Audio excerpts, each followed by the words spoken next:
Welcome back to my channel, Math and Language, and we're going to discuss business combinations, part 14, without transfer of consideration. So let's have an introduction muna. Ano ba itong without transfer of consideration? So yung business combination daw, where the acquirer obtains control of an acquiree without the exchange of any consideration, assets, equity, or liabilities. Sanay tayo palagi sa formula natin. Di ba? Unang nating nilagay sa formula is yung consideration transferred. Ito naman, zero naman siya.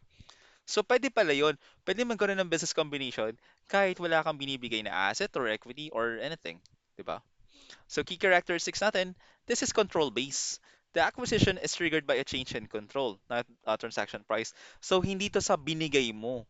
Depende yan kung magkakaroon ka ng control doon sa isang entity. So, na magkakaroon ng business combination. Measurement naman natin, we uses the substitution rule for goodwill calculation. Mamaya makikita natin sa formula and ito din. Fair value focus, instead of consideration transferred, we use the acquisition date fair value of the acquirer's interest in the acquiring. Nasa formula din natin yan. So let's have common scenarios. Share repurchase. The acquiree buys back its own shares, increasing the acquirer's ownership percentage to a controlling level. So, ito yun. Ay, mamaya ko na babasahin itong dalawa. Magbibigay muna ako ng example or explanation dito sa share repurchase. Company A daw owns 45% of Company B. So, alam natin, kapag 45%, that is just significant influence, di ba? Significant, significant influence. Magkakaroon ka lang ng control pag over 50% ka na. So, 45%, syempre, wala ka pang control niyan. And the other 55% is held by very small investors. Company B naman decides to use its excess cash to buy back and retire 20%. So, kung binayback niya, magiging treasury shares yon kay Company B, TS. Tapos, syempre, pwede mo rin i-retire yan. Ito, tinuro to sa intermediate accounting to nyo, sa Intact 2. Okay? So, ang mangyayari, kapag binayback ni Company B, yung 20% ng shares na yon, yung 100% maging 80 na lang. So, ang mangyayari sa shares ni A, yung 45% magiging over 80% na. At kapag ginumita mo ng calcu yan, nasan yung calcu ko? Ayan, 45 over 80. Ang total shares niya na out is 56.25. Alam niyo yung dilution, di ba? Dilution, yung bumaba yung halaga ng shares mo. Dito naman, ang kabaliktaran niyan is accretion. Mm-mm. So this is a positive thing for company A. Dati ang pinaka total shares niya is 45% ng company B. Dahil nagkaroon ng accretion, nabawasan yung denominator mo, mas maging, parang sa ano lang yan eh, sa pagtimpla mo ng iced tea. Ito medyo matabang pa kasi 45% lang. Tapos, nabawasan yung tubig, karang nabawasan yung tubig, same na amount ng iced tea yung powder na nilagay mo. Syempre, mas tatapang na siya, di ba? Mm. Dahil lumabot ng 56.25, over ka na ng 50%, may control ka na. At ano yan? Because the total number of shares has decreased, Company A's 45% stake now represents a much larger portion of the remaining shares, potentially pushing them over 50% ownership. Ito yung sasabi ko kanina. At magkakaroon na sila ng full control. At walang nangyari, lang consideration transferred without Company A having to spend any money. Galing, no? So, ano yung pangalawa natin? Contractual agreement. Control is obtained through a contract alone, dual listed entities. So, Alpha Corp, example tayo, Alpha Corp and Beta Corp agree to a contractual merger. Alpha Corp is significantly larger and the agreement stipulates, ayun, kontrata, narinig niyo stipulate, may kinalaman talaga sa kontrata yan. That Alpha Corp's current CEO will lead the combined group and Alpha's board will have the power to appoint 4 out of the 6 directors for both companies. Wala namang consideration transferred, kaso nakalagay sa kontrata, kaya contractual agreement. At meron siyang power to appoint. Power is very important. Gusto mo magkaroon ng control, you have the power. Bas, meron pa siya, pwede ba siya mag-appoint, 'di ba? Kung sino yung appoint ko. Oh, ito yung mga dapat maging director sa company sa to, 'di ba? Lastly, we have the lapsing rights, lapsing of rights. Minority shareholders lose veto rights that previously prevented the acquirer from exercising control. Ano ba yan? Yari, a founder owns 60% of that tech startup. So meron siyang more than 50%, di ba? But a venture capital firm holds veto rights over all strategic decisions. May ownership ka nga. Kaso, ang tawag dito, you have more than 50% ownership. Kaso may veto rights. Na-restrict ka. At dahil doon, hindi ka pwedeng you cannot make decisions alone. You need to have control. Dito pa lang eh, if you cannot make decisions alone, dahil nga may veto rights si venture capital, wala kang control doon.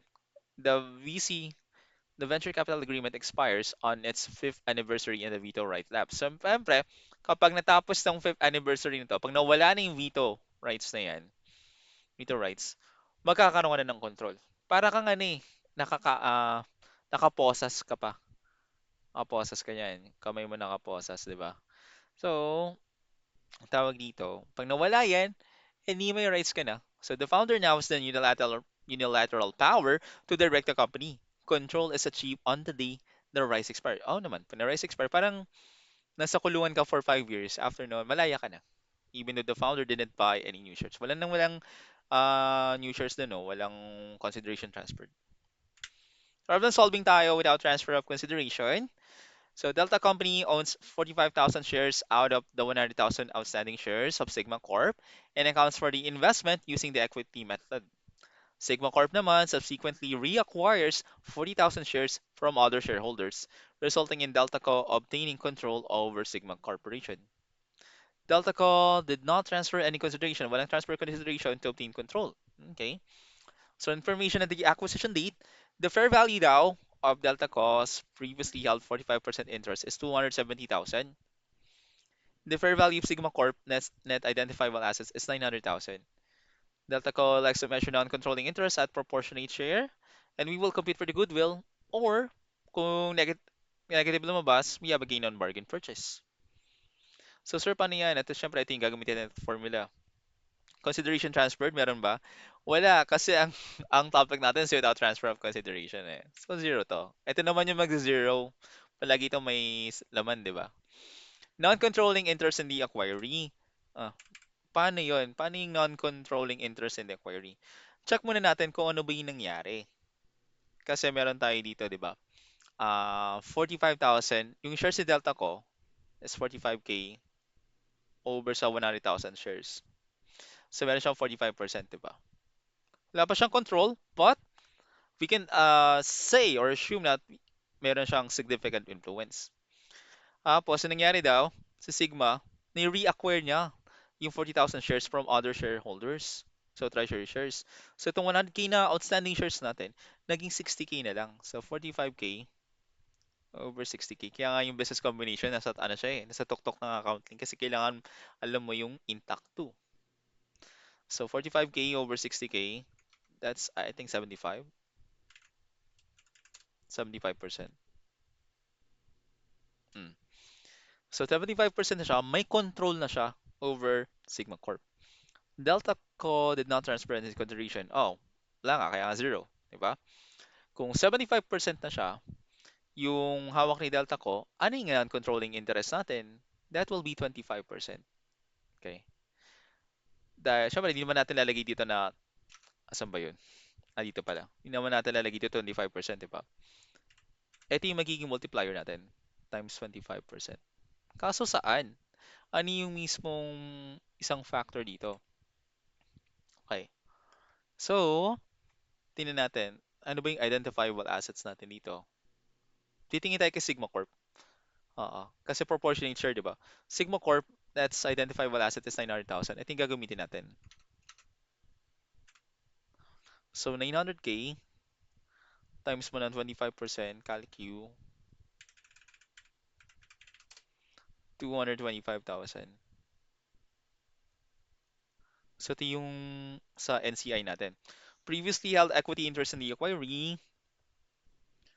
that will be, check natin, may nakalagay ba? 40,000. Teka. Ito. The fair value delta cost previously held 45% interest is 270,000. So, ito yung nilalagay natin.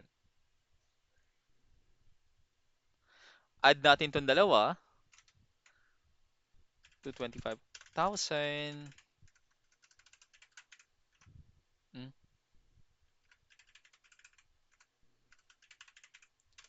270,000. You have 495,000 here. Okay? Yung fair value of net identifiable assets acquired, if we're going to check, fair value of net identifiable assets acquired, ito yun, ito, 900,000.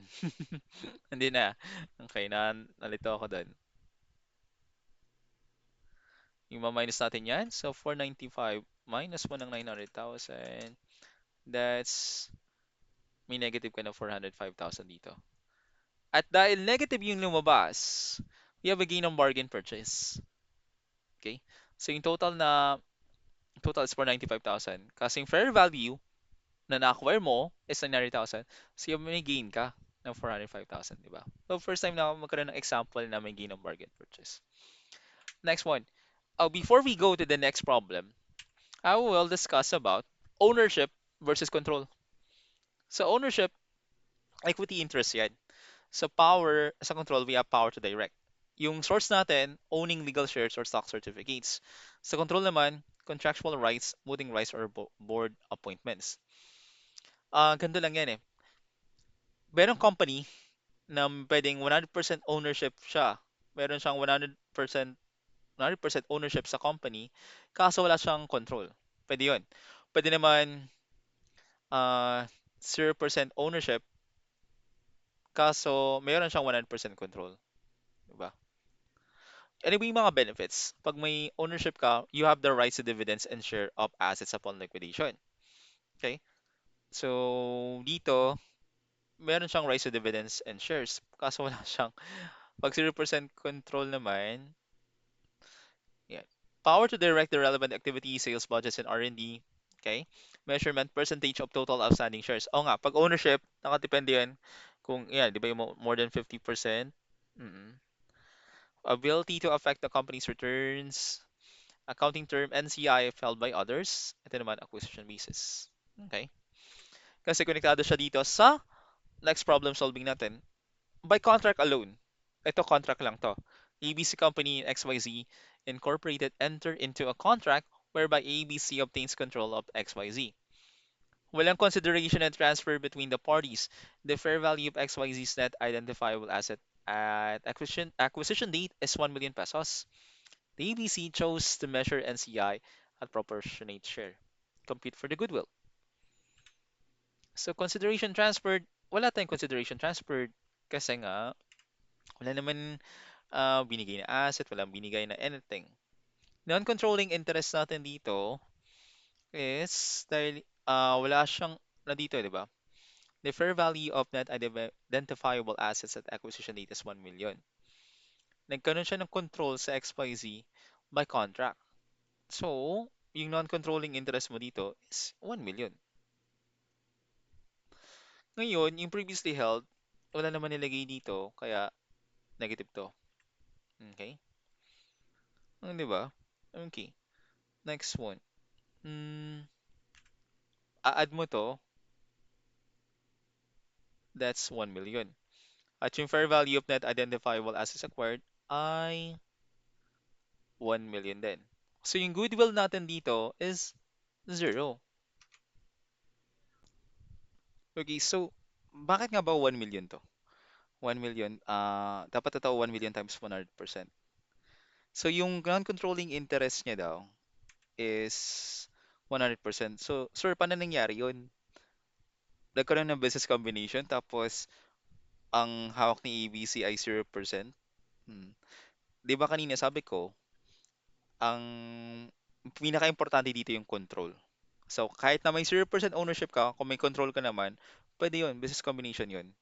Mm. So, ang ginawa natin dito dahil proportionate share, kinuha ko yung net identifiable asset ni acquiree XYZ na 1 million at minultiply ko sa 100% kasi ito yung hindi natin may-ari. O pwede pa rin siya, possible siya. At nakalagay sa kontrata, oh. Oo. Enter into contract eh. So magkakaroon ng control sa ABC company. Obtains control. So kahit na wala kang ownership, try 0% yan, kung may control ka, okay yun. Pwede yun. Kaya nalagay ko dito 1 million times 100%. So that will be 1 million then. 0 plus 1 million plus 0, 1 million yan. Fair value nito, minus 1 million. So goodwill, wala tayong goodwill. Hmm. And the whole is greater than the sum of its parts. Sabi ni Aristotle. 'Di ba? Ganda naman quotation natin. Okay. So, that's the end of the lesson on business combinations part 14 without transfer of consideration. At ito ang part 3 natin sa chapter 2. Okay? Chapter 2 tayo na to, part 3. At ito ay part 14 ng whole business combination. Okay? If you have questions or need of clarifications, please comment down. Again, this is James, your math and language instructor. I'll see you again on my next video. Mas mahirap na siya. I think this measurement period na tayo. Okay? Please like and subscribe. Please like and subscribe. Malaking tulong po sa akin to. Yun lang po. Maraming salamat. Bye!